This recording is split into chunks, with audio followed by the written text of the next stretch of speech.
Okay, so good evening, everybody. Thank you for listening to my life story just now. But I'm really happy to be here today at the Jico Zero Forum, especially as an advisor. I would like to say thank you for them to putting this event together.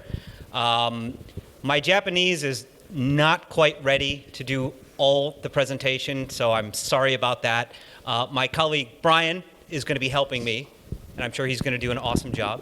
So, I'll just stop when you want to. 皆さんこんばんは。これから、プレゼンテーション、開始させていただきますけど、本来は、日本語そこそこ喋れるはずなんですが、やはり今日はこの英語というところで、しっかりとプレゼンテーションをさせていただいて、皆さんに少しでもご理解いただきたいというところで、進めさせていただきたいと思いますので、どうぞよろしくお願いしますというところです。So, and also thank you for Tesla to giving us this very cool space to do this event in. Thank you very much.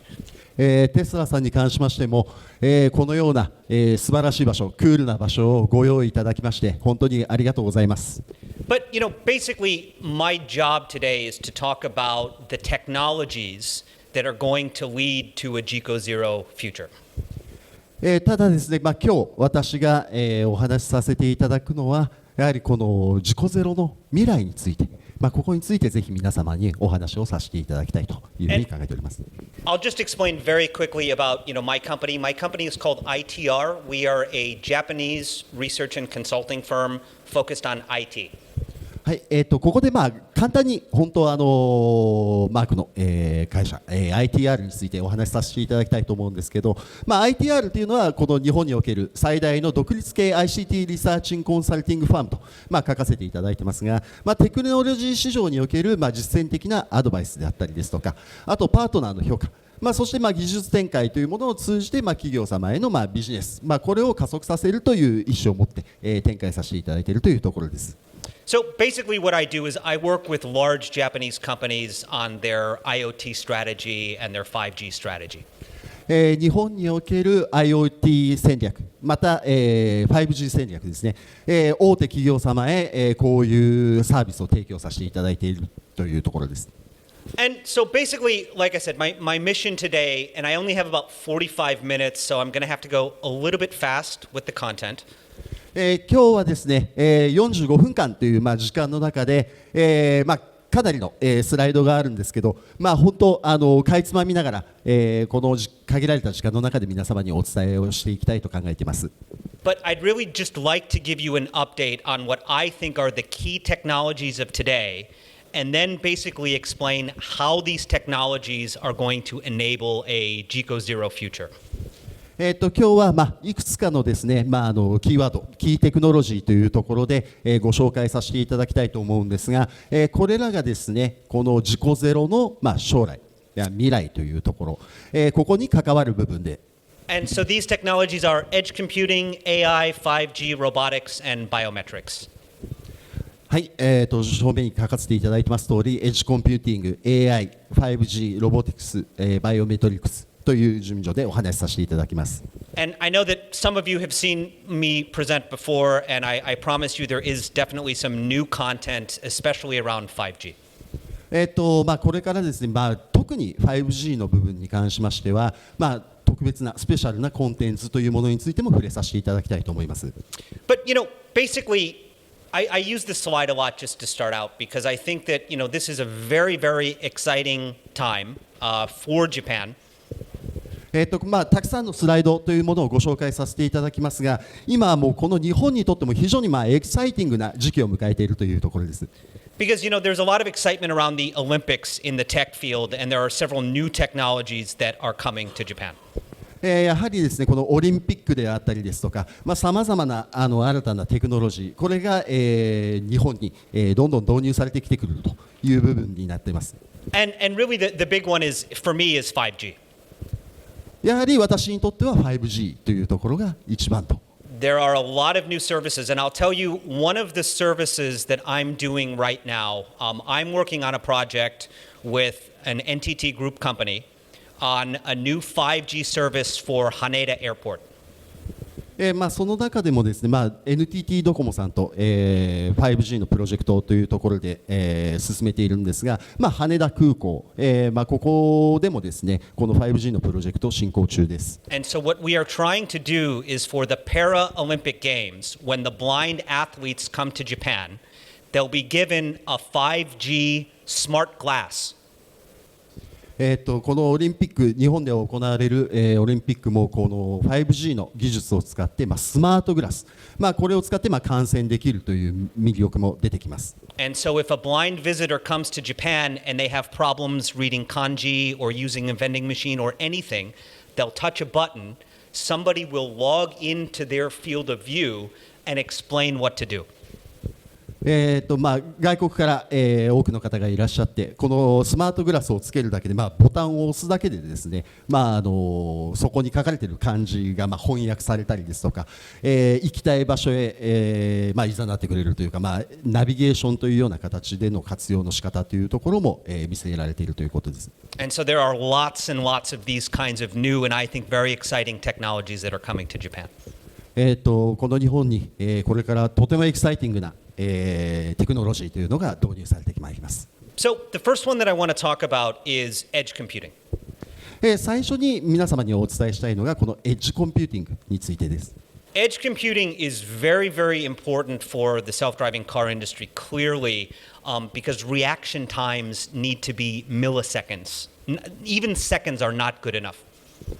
このエッジコンピューティングというところなんですが、この自動運転という部分において非常に重要なパートを、占めていると。Because basically, when we talk about an IoT system today, we are using the cloud and we're using a data center that's very far away. このエッジコンピューティングというところなんですが、通常データをクラウドであったりですとかデータセンターとやり取りするこの時間というものも非常に大きなものがかかっていると。But if we're talking about a situation where a child runs in front of a car, that is not good enough in terms of a network configuration. そのような形、時間にどうしても、差が生じてしまうということで、車の目の前に子供が飛び出してきたとき、とてもじゃないですけど、対応できないという状況ですね。And so I'm not going to go into all the technical details, but basically what's happening is today's mobile networks are being reconfigured to enable millisecond response times.そこで今日はこのエッジコンピューティングというところでもう本当に短いというかもうあっという間に、処理してくれる能力を持つ、コンピューティングというところについてご説明させていただきます。And basically what we're starting to see is a new generation of sensor technology that is enabling edge computing. このセンサーは非常に新しい、テクノロジーでエッジコンピューティング、要はそのものにですね、プロセッサーが搭載されているというものです。And so, for example, this is a Verizon 5G edge computing model that's being used in the United States now. 例えばこちらの画像にあります通り、海外アメリカの、ベライゾン社、が提供している、エッジコンピューティングを搭載した機器になります。And so basically, on this module, which is 5G enabled, it's able to count cars and people, but the computing actually happens on the device. これはですね、この中に、そのプロセッサーが搭載されてまして、車両であったりですとか、あと人、そういうものをこの、機器の中だけで、完結できると。So this sensor is able to understand traffic conditions without going all the way to the data center and coming back out, one. And two, it's not storing all the data on the data center, which is very important for privacy, especially in places like Europe where you have GDPR and things like this. この機器の中で全てが完結できる、要は、データセンターとの交信というものがなくなるということで、プライバシーの、問題というところにも十分効果を発揮するという部分ですね。So this is a millimeter wave sensor that was invented by Texas Instruments in the US. はい、これはテキサスインストルメンツ社の提供しているミリ波センサーの、デバイスになります。And so this is an edge computing sensor that's used on a doorbell camera. これはまず、この会社さんが、提供しているいわゆるインターフォンカメラですかね、日本語で言うと。And so in America, these are very popular because we have a problem that people like to steal Amazon packages.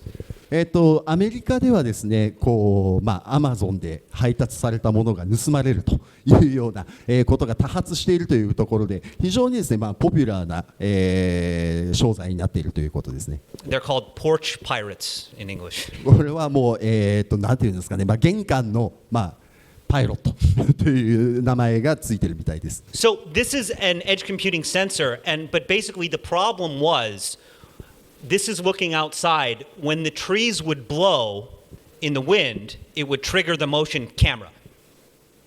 通常であればですね、本来、識別する物体というところがあるとは思うんですが、木の揺れであったりですとか、そういうものにも反応してしまうというものになります。And because of this, it would waste a lot of the battery. It would download a lot of data it didn't need. It was very inefficient. かなりの、データを取り扱ったりですとか、それに伴って、電力を使ったりですとか、非常に使いづらいものであるというところですね。So they've actually trained it with AI where the trees blowing does not activate the motion sensor, but the person walking does. AI に、これらについて、教育するというか、AI が学んでいくことで、これら木の揺れであったりですとか、こういうものを省くことができるというものになります。And so, what is the future of edge computing? I think this is a really good one. So I was looking for startups for a Japanese company in the Mobile World Congress in Barcelona, and this is one of the ones I found that I really liked. これがですね、モバイルコングレスのバルセロナで、開催された、会議ですね。で、紹介されて、マークが非常に気に入ったものというふうに申しているんですが。So this company makes an edge computing sensor that can, basically transform an image into pixels.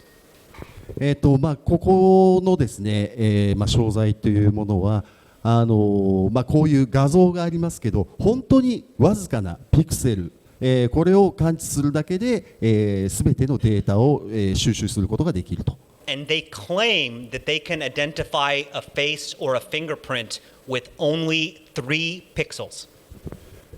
もう本当指紋であったりですとか、顔の部分、3ピクセルで、認識できるというものです。And if you think about maybe in a few years what that could mean for connected cars, there's very big implications here. これら技術が車に、採用されるというところで非常に、新たな、テクノロジーが生まれてくるのではないかと。Yeah, and these are just the use cases of that company. こちらはちょっと簡単な活用事例というところですね。So the next technology I want to talk about is 5G, which I think is the exciting one and the big one. はい、ここで、5G についてお話ししたいと思います。ここではもう本当エキサイティングなお話になると思います。But basically the story with 5G is that it's going to be much faster. 基本的にこの 5G 非常に速くなるというところです。I think the average that we'll see is about 1.4 gigabits per second. スピードに関しては 1.4 ギガビッツ、毎秒というスピードになるみたいなんですが、And so that's about 10 times faster than 4G. 4G の10倍の速さというふうにお考えください。And it is designed to be very low latency. So the latency, instead of about 100 milliseconds, should be less than 10 milliseconds.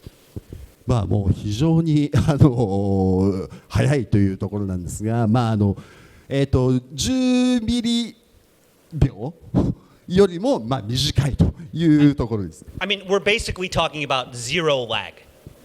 もう基本的にもうゼロ、ラグはないと。And we're already starting to see all sorts of applications. So this is from Korea. South Korea already has 1 million 5G users. 韓国ですね。では、1 million? 100万人の 5G の、ユーザーがいらっしゃるということです、And they're actually going to have 93% population coverage by the end of this year. ではあるものの、この 93% の、人、カバレージが今年中に、達成される様子です。And so, for example, in South Korea, the big companies own baseball teams also in Korea, and they used the 5G for the augmented reality in baseball, where you could watch a baseball game in the stadium and get the live statistics about the players. 韓国のプロ野球チームは、プロの野球の観戦においてこのAR ですかね、を使って観戦するということも行われています。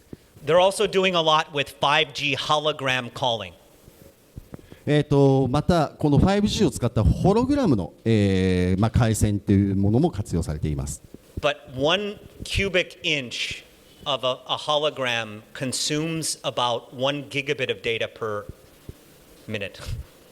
1立方インチですねの中に1 gigabit per 1ギガビットの per second、毎秒1ギガビットのスピードが保たれているという。But you know these kind of Star Wars Princess Leia kind of holograms are going to be real very very soon.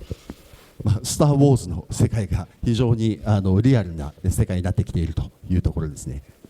But you know 5G is being used for other things. So this is an example in China.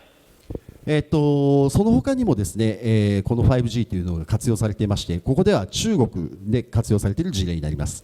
5G has actually been used already to perform surgery on a living human being. この 5G を活用した人体に対する、手術、こちらに用いられていると。Up to this, it had only been done on pigs, but we've gone to human beings already. これはもう人体の、手術で、活用されたという事例になります。And so in this case, you had a doctor in Beijing and a patient in Fujian, which is about 3,000 kilometers away. ここではですね、北京と北京、Fujian. 大体3000キロほど離れているんですが、そこでの遠隔手術という事例になります。And a doctor was able to use a 5G robotic arm with no lag and put an implant in a human being's brain. はい、そこでドクターの方はですね、ロボティックアーム、ロボットアームを操作すると。で、この操作の際も、タイムラグというものは発生せず、脳の手術というものを行っていると。And you know, even in Japan, I've talked to some local governments that are interested in this kind of thing for like Yaenma, Shoto, and places like this that are very, very remote. We're going to start to see more and more remote applications of 5G in the near future.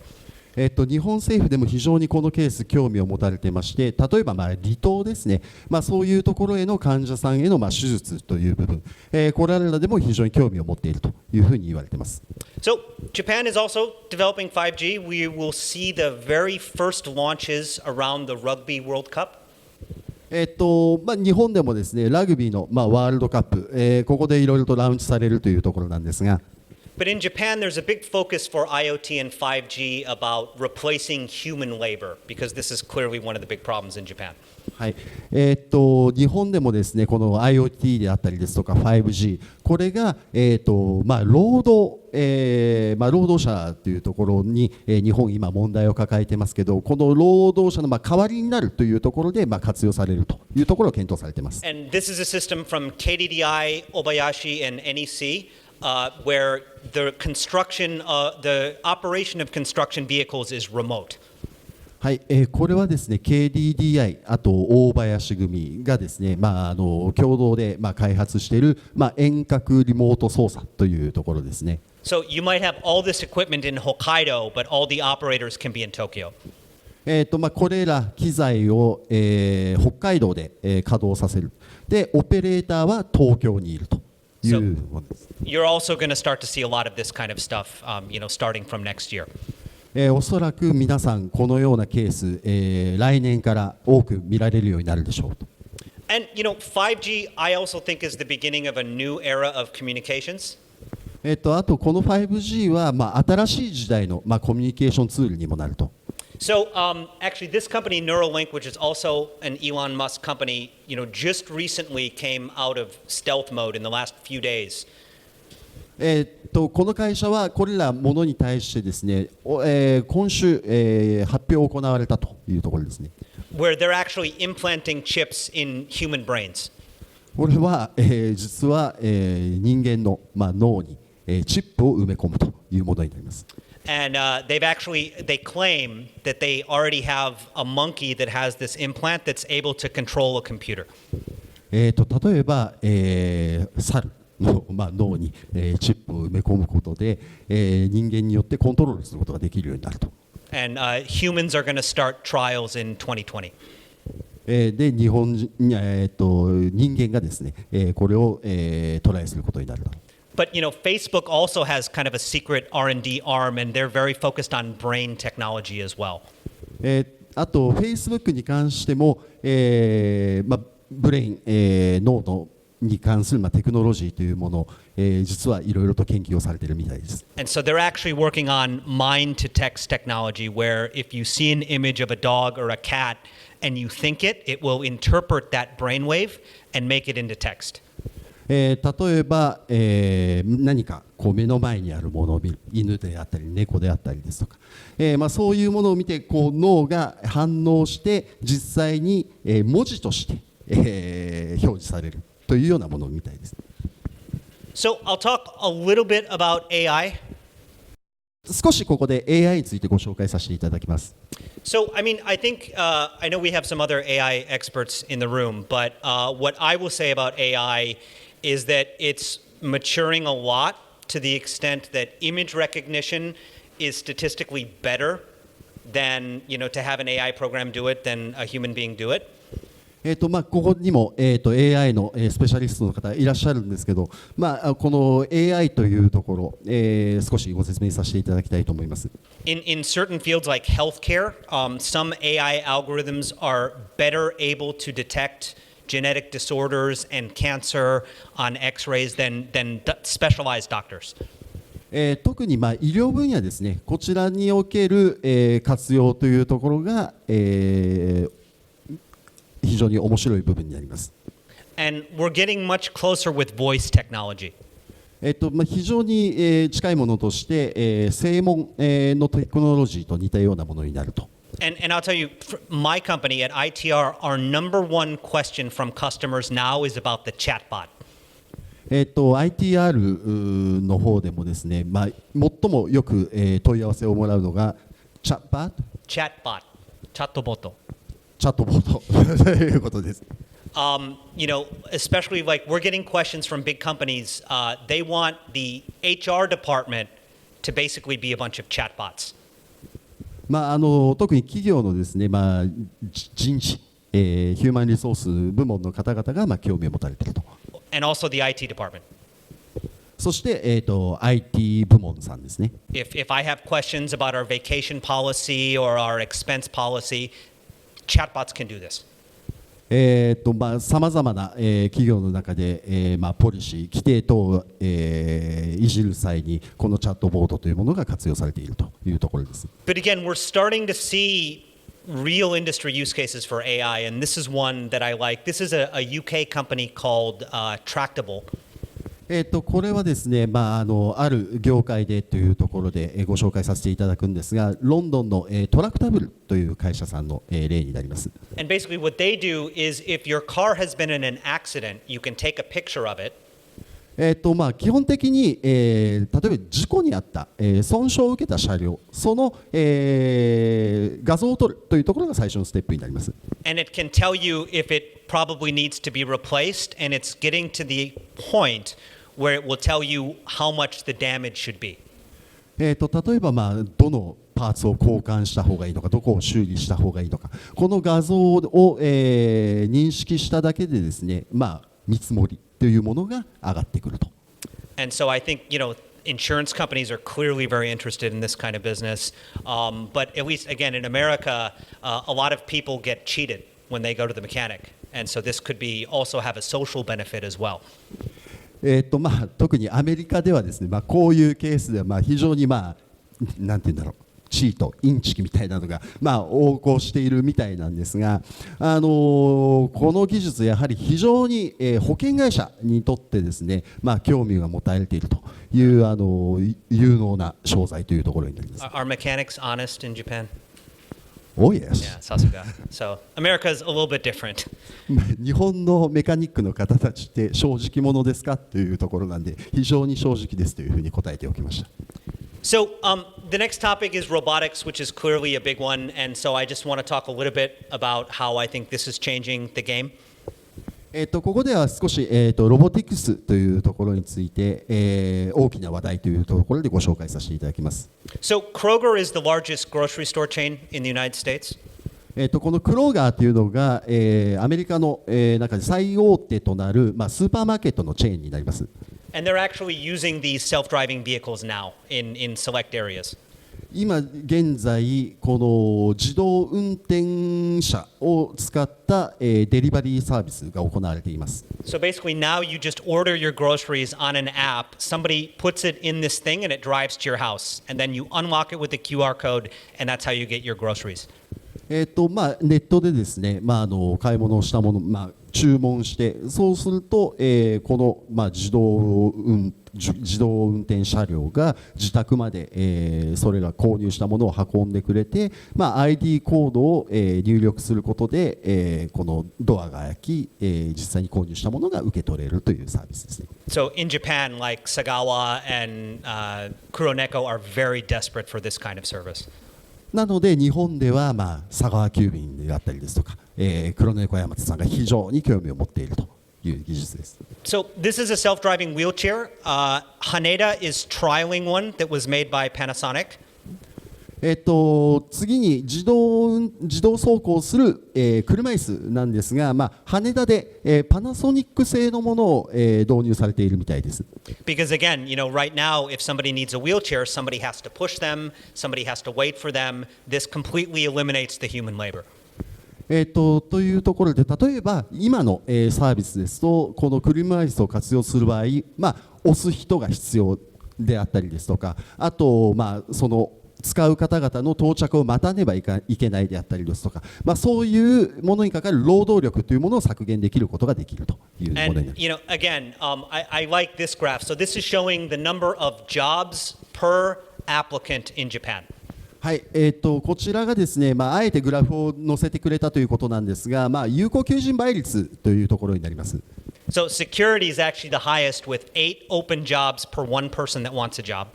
はい、警備関係に関しては8倍というところですかね。And so Shinjuku Station actually has some robot security guards already working there. 新宿では、もうすでにこのロボットのセキュリティというのが稼働し始めているみたいです。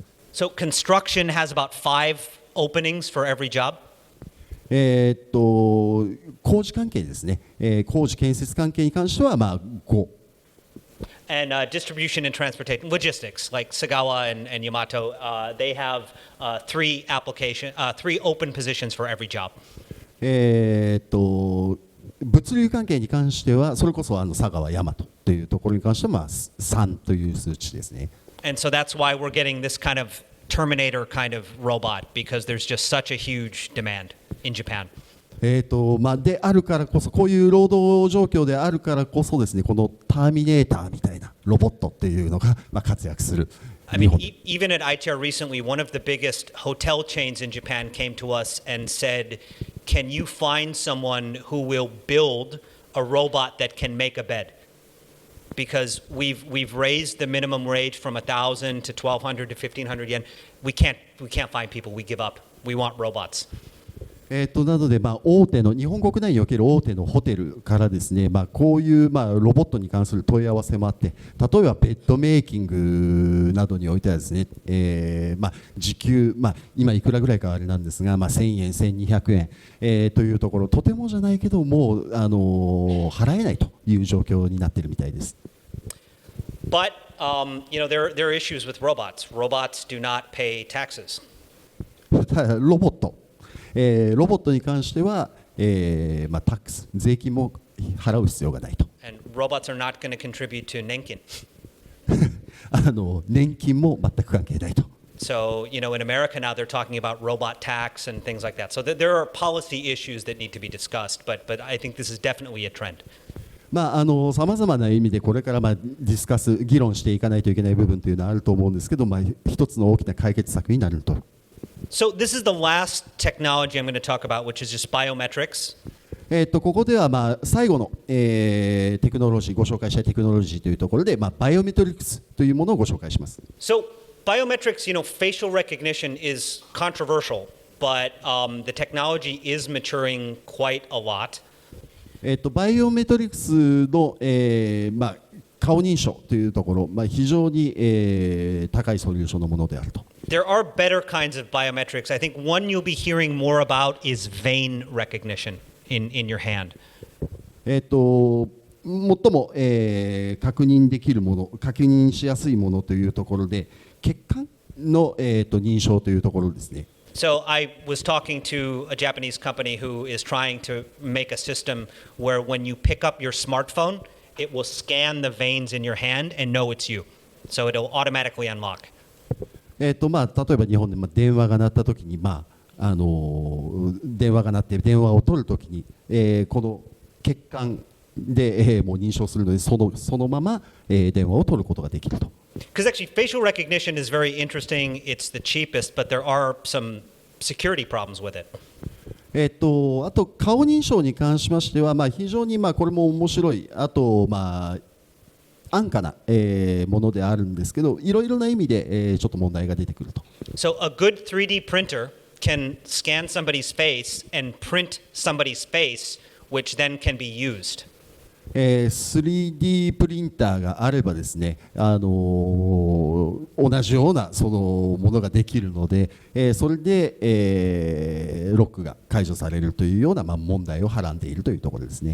But biometrics is here, and this is an example. So Narita, I think a lot of people maybe saw this in the news, but Narita Airport is using facial recognition system from 2020, where if you agree, これに関しては顔認証というところで、ここでは成田空港というところの、状況というもので、これを活用するしないは、本人に選択肢があるみたいなんですが、これについて少しご説明させていただきます。So if you agree to have your face stored on their system, you basically will check in, and then security, immigration, and even boarding.You don't show your passport anymore. You just go through. ここではですね、もしこの顔認証でというところを選択された場合、チェックインから、セキュリティゲートを通って、実際にボーディング、飛行機に乗り込むまでですね、パスポートとかも一切見せる必要がないまま、飛行機に搭乗することまでできると。There are actually ATMs in Spain now, which Fujitsu installed, where you can just show your face instead of a PIN number. スペインではですね、富士通さんが、導入された、機械らしいんですが、顔認証というところで ATM で活用されているというところです。But biometrics is not only for people anymore; it's also for animals. でこのバイオメトリクスに関しては、もう人間だけのものではなくて、ここでは動物を対象にしたものをご紹介させていただきます。So this is an Irish company that does biometrics for cows. これはアイルランドの会社で、このバイオメトリクス技術を牛というところに活用した内容になります。And so they're actually able to identify individual cows, and they can tell if they're not eating, which maybe means they're sick.カメラでですね、それぞれの牛というものを、バイオメトリクスで認証して、この牛はしっかり食べているのか、何か病気はないのか、そこまで判断ができるというものです。Or if a cow eats too much, the farmer takes it out and kills it. でもし食べ過ぎた、牛がいた場合は、そのまま食肉加工されるんですかね。But this is all managed through biometrics.でもこれらすべてはこのバイオメトリクスでコントロールされていると。So this is actually the last part. So I hope that gave you just a very quick update on some of the key technologies. But what I want to do in the last part is talk about how these technologies are going to enable Jico Zero in the future.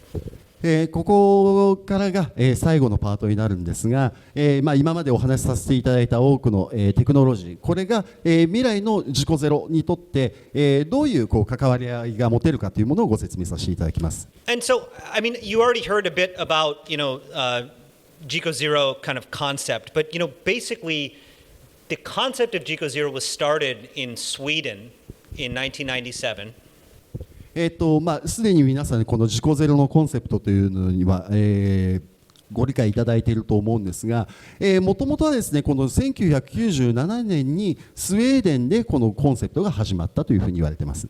And basically, the first idea that they had was if we change the speed limits, it will change how many people die in accidents. でそこで、テーマとして上がったのが、車を運転する際のスピード、これを、遅くすれば、怪我をするであったりですとか、亡くなるダメージ、これらを低減させることができると。But I think now with all these technologies that I've just talked about, we can really take this to a different level. And that's what's very exciting about this. というのが、以前まででしたが、今日お話しさせていただいたさまざまなテクノロジーを、活用することによってまた違った次元での、この事故ゼロというのを実現できると考えています。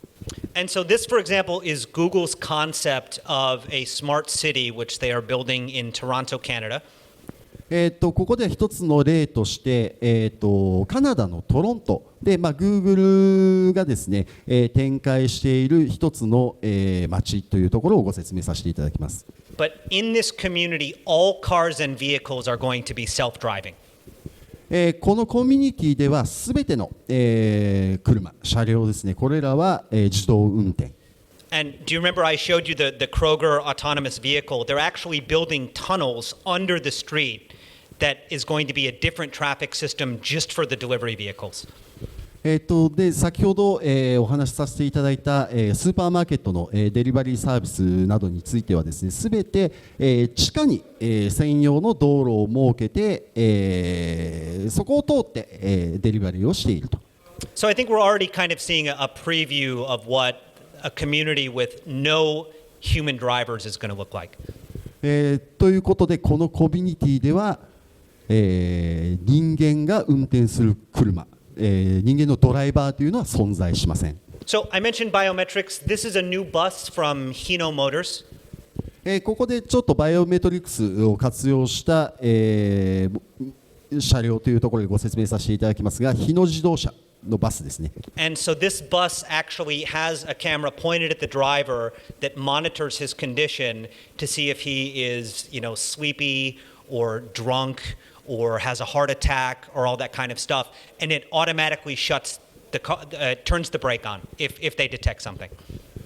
これは運転手、ドライバーの方を、モニターしているんですが、このモニターでですね、例えば、何か、発作が起こったりですとか、あと、飲酒していたりであったりですとか、もしくは眠気がさしているなと思った場合、もうこのバス自体が自動的にブレーキを作動させるというシステムです。So this is an example about kind of the AI system to prevent collisions. これはですね、一つの例で、動物との接触事故というところを例として挙げた、ものになります。So basically, in Norway and Sweden, reindeer accidents with trains are a very, very big problem. ノルウェーではですね、この、トナカイ、鹿ですかね、との、衝突、車との衝突というものが非常に大きな問題になっていると。So actually, all these reindeer now have a little IoT collar, and that information is sent to the railway company, and so they know if they're on the tracks or not. ということで、各その個体にですね、今、首から、そのセンサーを下げられているんですが、この情報が、例えば、鉄道会社に送信されて、今どういう状況、どこにいるのかというのを確認できるというシステムになります。And so this example is also in Sweden, where Volvo has invented an AI system to detect a moose であとここ次の、画像がですね、自動車会社ボルボの、動物回避システムについて触れているものになります。And I don't know if you've ever seen a moose, but they're huge. I mean, they're 400 or 500 kilograms. このムースっていうのは、ちょっとここでは分かりづらいかもしれないですけど、非常に大きい、そして、400から500キロあるみたいですね。And so about 20 people per month die in collisions in Sweden with a moose. で毎年約20名の方がこのムースとの接触、衝突事故で亡くなられている。So this system can recognize the shape and stop the car. でこのシステムはこのムースのこの形っていうのを認識して車をストップさせる。And they're actually trying to do this in Australia with kangaroos. オーストラリアで言えばカンガルーですね。But the jumping of the kangaroo is a very strange, and they're not quite ready to do it yet, but they're working on it. カンガルーは動くとき、飛び跳ねながら動くというところで、それも今後十分に解消されていくでしょうということです。So I think I mentioned that South Korea is right now the most advanced country for 5G. 次にここ韓国ではですね、先ほどもお話しさせていただいた通り、この 5G 技術非常に進んだ国になっています。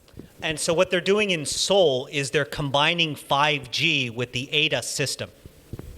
ここではソウルでですね、この 5G を活用した、ADAS システム、これが、非常に発展していると。And so basically, because the cars have the 5G cameras, they're able to make a real-time map of everything that's going on in Seoul that all the cars are recording. 車にですね 5G を搭載した、カメラ、これが搭載されている場合、もうリアルタイムの、地図というところが、確認できると。So if you could think, what if Google Maps, if there was a traffic accident and the road was blocked, it could tell you immediately that there's something blocking the road. Then 30 minutes later, the police come and take the car away, and then it'll show that it's all been clear. I mean, think about a 3D real-time version of like a Google Maps. 簡単に言うと Google マップの、リアルタイムバージョン、例えば事故が起こったときは、当然、そこで事故が起こったというのが分かるんですが、事故処理が終わってその事故者が亡くなったら亡くなったでもそれはもうリアルタイムで反映されるというものになります。So I think basically that was my last slide, but just to conclude. これが、最後の、スライド、まとめになります。First of all, thank you all for listening to me. まず最初に皆さん本当にここまでお聞きいただいてありがとうございました。Especially those of you who have heard me speak more than 10 times, some of you. But basically, I hope that my speech today, one, showed you about kind of important technologies of the future in a broad sense. 本日は、非常に、重要な、テクノロジーというところについて、お話をさせていただきました。And I hope that secondly, I connected it to how it would be involved with Jico Zero going forward. そして次に、これらテクノロジーと、事故ゼロ、これがどういうふうに関連していくかというところについてお話しさせていただきました。So, thank you all very much for your attention, and if you have any questions, I will certainly be around and am very happy to answer them. So, thank you very much. 最後までありがとうございました。